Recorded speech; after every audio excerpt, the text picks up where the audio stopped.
नमस्कार, मी विद्या. दर शुक्रवारप्रमाणे याही शुक्रवारी मी तुमच्यासाठी एक नवीन ब्लॉग घेऊन आलेले आहे. तर आज आपण जिथं जाणार आहोत ते ठिकाण म्हणजे तुम्हाला जुरासिक पार्क माहितीच आहे, डायनासॉरचा पिक्चर. तर खरेखुरे जिथं डायनासॉर आधी होते आणि अजूनही तिथं जिथं अवशेष मिळतात अशा ठिकाणी आज आपण चाललेलो आहे. कॅनडातलं एक प्रसिद्ध ठिकाण आहे आणि जगातलं पण एक प्रसिद्ध ठिकाण आहे, ते म्हणजे ड्रमहेलर. यालाच बॅडलँड म्हणून म्हटलं जातं. तर बॅडलँड म्हणजे काय? तर बॅडलँड म्हणजे असं की जिथं वाईट जमीन किंवा जिथं वसाहतीसाठी, शेती करण्यासाठी, रस्ते बांधण्यासाठी, म्हणजे थोडक्यात काय की मानवी वस्ती तिथं वसवणं शक्यच नाही आहे, अशी जी खराब जमीन आपण म्हणतो, अयोग्य जमीन, ती म्हणजे बॅडलँड. तर इथं आता जी तुम्हाला ही घरं दिसत आहेत ही थोडीशी साईडला आहेत, इकडच्या बाजूला बांधली गेलेली आहेत. पण मोस्ट ऑफ इथं पहिल्यापासून हे तर बॅडलँड म्हणूनच ओळखलं जातं, कारण इथं मानवी वसाहत खूप म्हणजे खूप कमी आहे. आता इथं आपण direct the dinosaur capital of the world, म्हणजे हे जगातलं डायनासोरसाठीचं जे प्रसिद्ध ठिकाण आहे त्यामधलं आपल्याला सगळ्यात मोठा जगातला डायनासोर आपण बघायला चाललो आणि तो म्हणजे इथं आहे. हे बघा, तुम्हाला दिसते. याचं नाव आहे, हिचं नाव टायरा आहे, जी 25 मीटर उंच आहे. तर याच्या आतमध्ये आपण जर बघितलं तर वरून खालूपासून वरती आपल्याला जाण्यासाठी तिथं पायऱ्या दिलेल्या आहेत आणि इथं तुम्ही बघताय माणसं आहेत आतमध्ये. तर एवढं खालून तुम्हाला ह्या पायऱ्या वर चढून जावं लागतं. त्यावेळेस तुम्ही त्याचं जे दात वगैरे दिसत आहेत त्या तोंडापर्यंत तुम्ही जाऊ शकता आणि तिथून तुम्ही पूर्ण ड्रमहेलरचा हा व्ह्यू पाहू शकता. ॲक्च्युली आम्हाला इथं एक म्युझियम बघायचं होतं, जे खरंखुरं म्युझियम आहे, जिथं अजून पण इथं डायनासोरची जीवाश्म सापडतात. जवळजवळ 70 ते 75 दशलक्ष जुने हे डायनासोरचे अवशेष आहेत. म्हणजे इतके वर्षपूर्वी इथं हे डायनासोर होते. तर ह्या डायनासोरांचे जे सगळे जीवाश्म, हे अवशेष आहेत, ते सगळे त्या म्युझियममध्ये आहेत. पण ते म्युझियम आम्ही येईपर्यंत बंद झालं होतं, त्यामुळं काही बघणं शक्य नाही. तर आता आपण इथं बघतोय की जिथं एक ड्रमहेलर एक अगदी छोटंसं एक गाव असल्यासारखं, आणि तिथे इतक्या डायनासोरचे स्टॅच्यू आहेत, इतक्या म्हणजे विचारायला नको. प्रत्येक चौकात कुठेही जा तुम्ही, प्रत्येक ठिकाणात तुम्हाला डायनासोरचेच तुम्हाला स्टॅच्यू दिसतील, कारण मुळातच ही डायनासोरची सिटी म्हणून ओळखली जाते आणि जगभरातले लोक इथं हे डायनासोरचे जे अवशेष इथं सापडले होते हे म्युझियम बघण्यासाठी.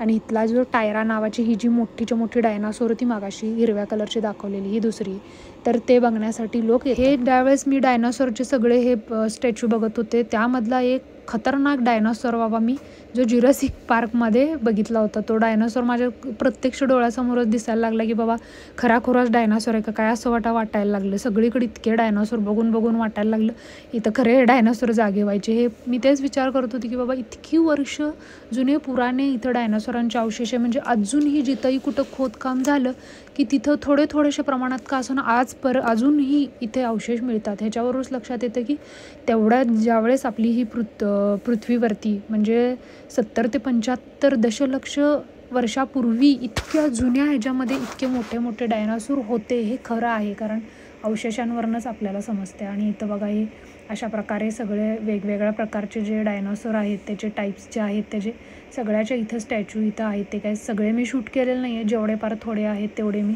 शूट केलेले आहेत.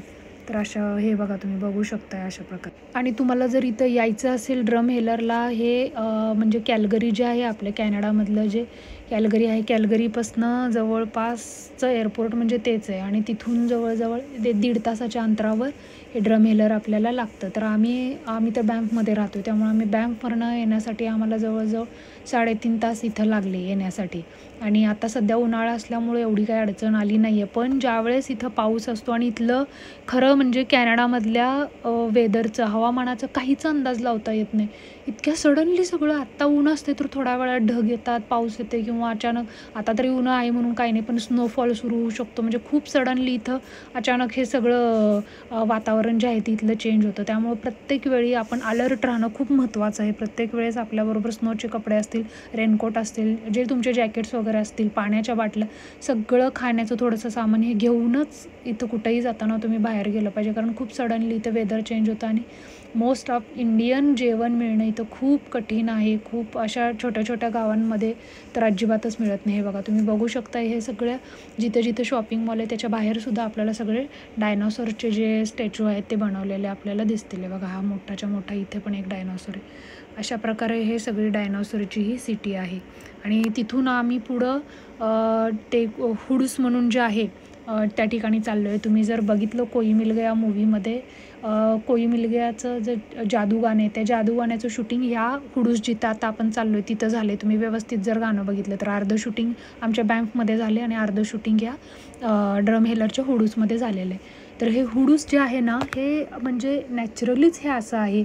म्हणजे पाऊस पडल्यामुळे किंवा बर्फ पडल्यामुळे, वाऱ्यांमुळे जोरजोराच्या, अशा ह्या सगळ्यांमुळे ही जी नॅचरली अशी दगड दिसत आहेत आपल्याला, ॲक्च्युली ह्याचे कलर खूप वेगवेगळे चेंज होतात. प्रत्येक ठिकाणचे दगड वेगळे आहेत. काही ठिकाणी निळे आहेत, काही ठिकाणी आपल्याला पिवळसर दिसतील. तर आता इथं ग्रीनरी असल्यामुळं आपल्याला इतका कलर काही जाणवत नाही आहे. तिथं गेल्यानंतर आपण बघूया. तर हे इतके जुने हे सुद्धा दगड जे आहेत, ह्याला जे हुडूस म्हणतात, ते बघण्यासाठी जगभरातले लोक इथे येतात. आणि इथं त्यांनी वरती जाण्यासाठी सुद्धा स्टेप्स ठेवलेल्या आहेत, लोखंडाच्या पायऱ्या केलेल्या आहेत. हे बघा केवढं सुंदर आहे, इतकं सुंदर आहे हे. वाव! आपण असं हे पहिल्यांदा वॉलपेपर बघायचो ना, PCला असायचे जुन्या जुन्या कम्प्युटरला, त्याप्रमाणे वॉलपेपर असल्यासारखं अक्षरशः वाटत होतं. एवढे सुंदर बघा, हे नॅचरलीच एवढं सुंदर आहे. ते ह्या घर्षण वगैरे झाल्यामुळं आपोआप हे तयार झालेले आहेत. पण इथं एकच आहे की हे हुडूस चढण्यासाठी आपल्याला पायऱ्या दिल्यात, त्याच्या पुढून तुम्हाला जाता येत नाही. पण ते जर चढायचं असेल तर तुम्हाला खूप काळजीपूर्वक चढावं लागतं, कारण हे इतक्या जोरात ठिसूळ असतात हे. वरून तुम्हाला जरी असे दिसले तर, आणि पडलं तर भयानक जोरात तुम्ही म्हणजे अपघातच होऊ शकतो, एवढं डेंजर आहे हे. आणि तुम्ही अजून एकदा कोई मिल गयाचं जादू गाणं बघा, तुम्हाला हे 100% हे इथंच शूट झालेलं आहे, ते तुम्हाला बघायला मिळेल. इतकं सुंदर आहे हे. बघा काय सुंदर आहे, जिकडं बघल तिकडं इतकं सुंदर दिसतंय. खूप सुंदर, खूप. इतकं आवडलं आम्हाला, म्हणजे इथं आल्यामुळं आम्हाला असं वाटतं की पैसे वसूल झाले. खूप सुंदर, इतकं नॅचरल आपल्याला सुंदर बघायला नाही मिळत आहे.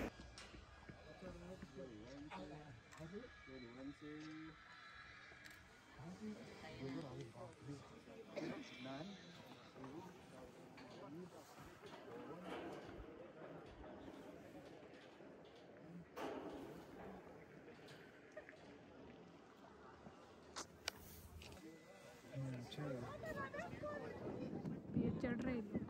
वाह वाह वाह। ये सब इतना नहीं नहीं जाते हो उधर से ठीक है, उधर से ऊपर थोड़ा सा ये देखो ना, ऊपर एक ये देखो, ऊपर लड़का गया है देखो.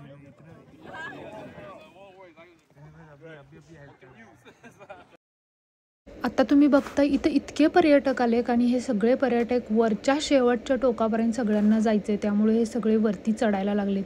ॲक्च्युली इथं चढणं म्हणजे हे नॅचरल ह्याला तुम्ही सगळं हे खराब करून टाकते. जिथंपर्यंत पायऱ्या तिथपर्यंत चढलं पाहिजे, पण लोक चढत आहेत, आपण त्याला काही करू शकत नाही.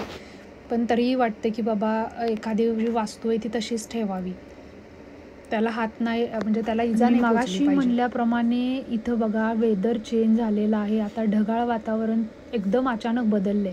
मग इतकं ऊन होतं ना, आता पूर्ण हे ढगाळ झाले. आणि हे बघा हे काय नॅचरली कसं झालं असेल. वाव! हे खरंच हे जिओलॉजिस्ट जे असतील त्यांना हे इतकी भारी पर्वणी आहे बाबा इथं सगळं हे रिसर्च करायला. खूप, आणि इथं खूप लोक येतात, जगभरातले लोक इथं हे जिओलॉजिस्ट इथं सगळे रिसर्च करायला येतात. काय सुंदर आहे हे नॅचरली. असं खूप थोड्या ठिकाणी असेल असं मला वाटतं. इतकं सुंदर, पण आणि महत्त्वाची गोष्ट म्हणजे ह्यांनी हे सगळं पूर्ण जतन करून ठेवलं, हे खूप महत्त्वाचं. आणि अशा प्रकारे आम्ही ड्रम हेलरचे हे डायनासोर बघून, हे बॅडलँड्स आणि हे हुडूस बघून परतीच्या प्रवासाला बँफला निघालेलो आहे. तर भेटूया आपण पुढच्या ब्लॉगमध्ये नवीन एखादा सब्जेक्ट घेऊन. तर प्लीज माझ्या चॅनलला लाईक, शेअर आणि सबस्क्राईब करा. थँक्यू.